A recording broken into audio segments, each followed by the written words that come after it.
आज की वीडियो में हम बात कर रहे होंगे कि हमें ब्रांच चेंज कैसे करनी होती है, हमें क्या चीज़ें पढ़नी होती हैं, क्या अवॉइड करना होता है, क्या। So hey everybody, welcome back to my channel. तो क्या आप भी उन स्टूडेंट्स में हो जिनको अपनी बीटेक में मनपसंद ब्रांच नहीं मिली है? वो सोचते थे कि यार हमें सीएससी या आईटी मिल जाए, लेकिन मिल गया सिविल या mechanical. So don't worry, believe me, I know ये कैसा फील होता है, क्योंकि मैं खुद एक ब्रांच चेंजर हूँ। एंड गेस व्हाट, आप भी अपनी ब्रांच चेंज कर सकते हो, बस आपको एक सही डिसीजन और फोकस होना पड़ेगा। तो चलो आज की वीडियो में मैं बताती हूँ कि आप अपनी ब्रांच कैसे चेंज कर सकते हो और आपको क्या क्या चीज़ें करनी है, क्या चीज़ें नहीं करनी है। तो इस वीडियो में हम सारे पॉइंट्स को कवर करेंगे। तो वीडियो को लंबा ना करते हुए चलो वीडियो को स्टार्ट करते हैं। So let's get started.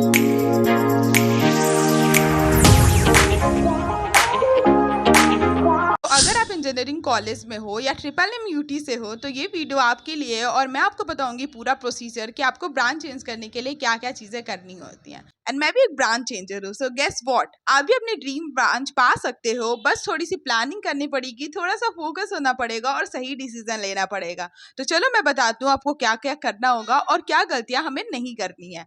तो टू बी ऑनेस्ट, जब मैं इस कॉलेज में आई थी तो मुझे इस कॉलेज में बिल्कुल मन नहीं लगता था। फर्स्टली ये चीज़, जब हम जेई दे के आते हैं तो हम सब ने IIT और NIT का सपना देखा होता है, बट किसी ना किसी रीज़न से हमने पढ़ाई नहीं की होती या कोई ना कोई XYZ रीज़न होता है जिसकी वजह से हमारे जेई में अच्छे नंबर नहीं आते हैं और हम आते हैं Tier 3 और Tier 2 कॉलेजेस में।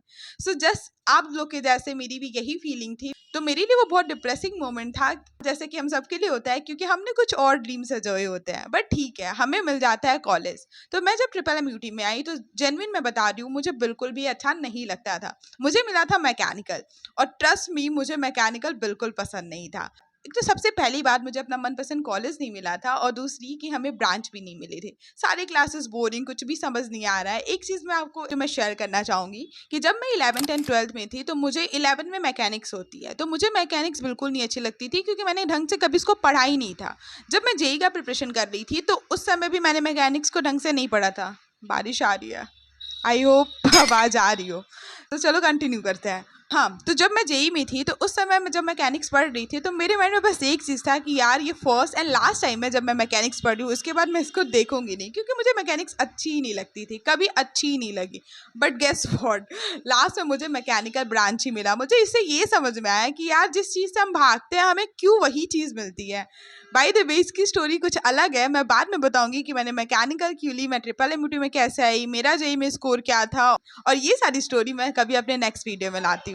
तो जब मैं क्लास में होती थी तो मुझे ऐसा फील होता था कि यार ये मेरी जगह ही नहीं है, मैं कहाँ पे आ गई हूँ, मेरा कहीं मन नहीं लग रहा है, मैं पढ़ नहीं पा रही हूँ, कुछ भी समझ में नहीं आ रहा है। फिर मुझे रियलाइज़ हुआ कि नहीं, अभी भी एक चांस है मेरे पास कि मैं अच्छे से पढ़ के अपनी अच्छी सी GPA ला के और मेहनत करके मैं अपनी शायद मनपसंद ब्रांच सेकेंड ईयर में चेंज कर पाऊँ। तो उसके बाद मेरी जर्नी स्टार्ट होती है ब्रांच चेंज करने की। So first year is your golden chance. तो कॉलेज आपको एक और मौका देता है आपकी ब्रांच चेंज करने का, लेकिन वो डिसीजन सिर्फ आपके परफॉर्मेंस पे बेस्ड हो। तब मैंने डिसाइड किया कि अब चिल नहीं, अब थोड़ा सीरियस हो जाता। चलो अब बात करते हैं एक्चुअल प्रोसीजर का। बाकी मैक्सिमम कॉलेज में प्रोसेस थोड़ा सा डिफरेंट होता है, बट बेसिक सेम ही होता है।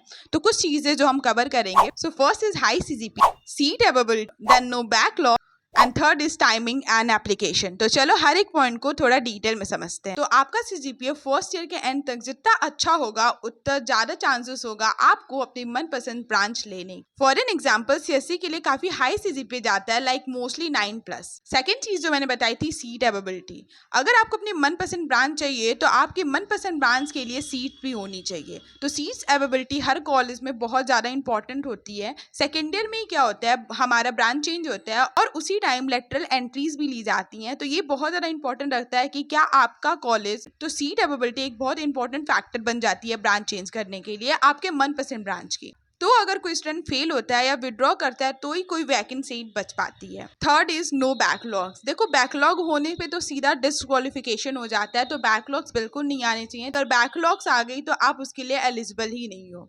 एंड लास्ट है टाइमिंग एंड एप्लीकेशन। आपको ये फर्स्ट ईयर से ही ध्यान देना होगा कि अपने कॉलेज के बोर्ड या वेबसाइट हमेशा चेक करते रहने चाहिए कि आपको पता चल पाए कि उसकी एप्लीकेशंस कब आ रही है, ताकि वो बहुत ज़रूरी है। आपकी भले ही अच्छी CGPA हो बट आपको पता ही ना चले, एप्लीकेशन आके चला जाए तो कोई इसका सेंस नहीं है। तो इसका आपको ध्यान देना बहुत ज़रूरी है। देखो, फर्स्ट ईयर एक ऐसा फेज़ होता है जहाँ पे आपको हर एक चीज़ एक्सप्लोर करने को मिलता है, बहुत सारे डिस्ट्रैक्शन होते हैं, न्यू फ्रेंड्स बनते हैं, आप न्यू जगह पे आते हो, एक कॉलेज लाइफ देखते हो स्कूल के बाद, बहुत फन होता है, बहुत सारे हमारे एक्सपेक्टेशंस होते हैं, तो बहुत सारे डिस्ट्रैक्शन होते हैं, तो उसमें फोकस कर पाना इज़ वेरी टफ। लेकिन यार एक चीज़ ज़रूर सोचना होता है, जो मैंने भी सोची थी कि यार बस फर्स्ट ईयर ही मेहनत करना है, उसके बाद 3 साल आराम की ज़िंदगी होगी, हमें वो चीज़ नहीं पढ़ना पड़ेगा जो हम चाहते ही नहीं थे। तो हमें थोड़ी सी चीज़ें फोकस करनी है, थोड़ी सी चीज़ें सेक्रीफाइस करनी है, एंड मोस्ट इंपॉर्टेंट कॉलेज में फ़िल्टर आउट करना है कि हमें क्या चीज़ें करनी है, क्या चीज़ें नहीं करनी है, हमारा टाइम कहाँ यूटिलाइज़ हो रहा है और कहाँ पे वेस्ट हो रहा है। तो ये सारी चीज़ें आपको बहुत ज़्यादा ध्यान देनी है। तो मैंने अपना ब्रांच मैकेनिकल से इलेक्ट्रिकल चेंज कराया था और सीरियसली वो मेरी लाइफ का सबसे बेस्ट डिसीजन था। देखो, टू बी ऑनेस्ट मुझे आईटी एंड सीएससी चाहिए थी, जो आई गेस इस समय सबको चाहिए क्योंकि इस समय बहुत उसका क्रेज है, बट मुझे वो चीज़ नहीं मिल पाई क्योंकि सेकंड सेमेस्टर में मेरी सीजी थोड़ी कम हो गई, और जो मैंने अभी आपको बताया था कि मेरे कॉलेज में सीट अवेलेबल ही नहीं थे, सीएससी का सिर्फ 8 सीट खाली था और वो मुझे नहीं मिल पाया। सो फाइनली मैंने भी फर्स्ट ईयर में थोड़ा मन से पढ़ाई की और मेरी ब्रांच चेंज हो गई, और सच में वो मेरे लिए अच्छा डिसीजन था। मैं वो चीज़ पढ़ी थी, मुझे इंटरेस्ट आ रहा था और मैं वैसे जगह आ गई जहाँ पे सच में मुझे आना चाहिए था। सच में मुझे बहुत अच्छा फील होता है कि अच्छा हुआ मैं थोड़ी सीरियस थी और मैंने पढ़ाई पे ध्यान दिया और मैं अपनी ब्रांच चेंज करा पाई। तो अगर आप भी मेरे जैसे अपनी ब्रांच चेंज करने का सोच रहे हो तो ट्रस्ट मी, ये एक डिसीजन आपकी पूरी लाइफ चेंज कर सकती है, और आपको एकदम मन से पढ़ाई करना है, फोकस होकर पढ़ाई करनी है और अपनी ट्राई करनी है कि फर्स्ट ईयर में जितना ज़्यादा हो सके आप अपनी सीजीपीओ को हाई रखें ताकि आपको अपनी मनपसंद ब्रांच ईजिली मिल जाए।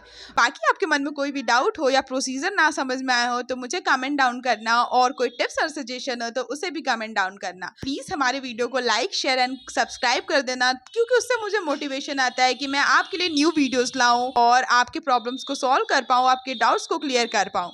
तो आज की वीडियो के लिए बस इतना ही। सब्सक्राइब करना, लाइक करना, कमेंट्स करना मत भूलना। Thanks for watching. मिलते हैं हम अपनी अगली वीडियो में। बाय।